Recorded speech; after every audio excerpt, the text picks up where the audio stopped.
When we look at the hundreds and hundreds and hundreds of names, we can't help but think that they are part of our larger extended family, and it is incredibly emotional. Today marks 1 year since the October 7th attack on Israel by the terrorist organization Hamas. More than 1,200 Israeli citizens were killed. Right now, more than 100 people are still in captivity, including 7 Americans. Tonight, those within the Jewish community held a memorial remembering those who lost their lives that day. Our Tom Kowalski is live at Temple B'rith Kodesh in Brighton. And Tom, how important was today for Rochester's Jewish community? Yeah, Brent, Deanna, Brent, Nikki, it's been a long day. Just take a look at these flags right behind me. Dozens and dozens of Israeli flags right here. And it tells you that the Jewish community is a tightly knit one. Even if you weren't directly affected by those October 7th attacks, you likely know someone who was. Now, this ceremony today gave people a chance to come together as a community, to remember those who lost their lives and to remember those still held captive by Hamas.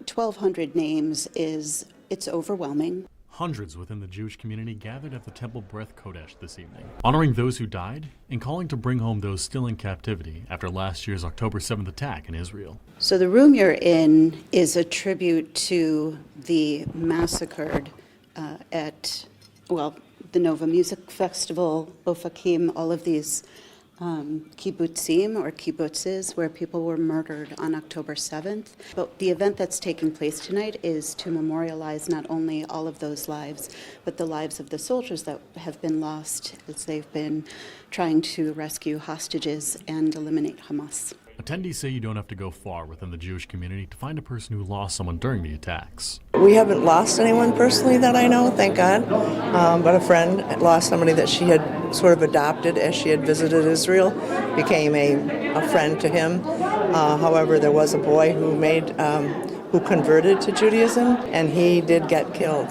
and he was brought back to Rochester to be buried. But others within the Jewish community, such as members of the Jewish Voices for Peace U of R chapter, say these attacks don't warrant the current war in Gaza. I, like so many people in the Jewish community, know people who were personally affected by that day. And I think when we talk about mourning, I think, there's so much mourning I think we all should be engaging in right now.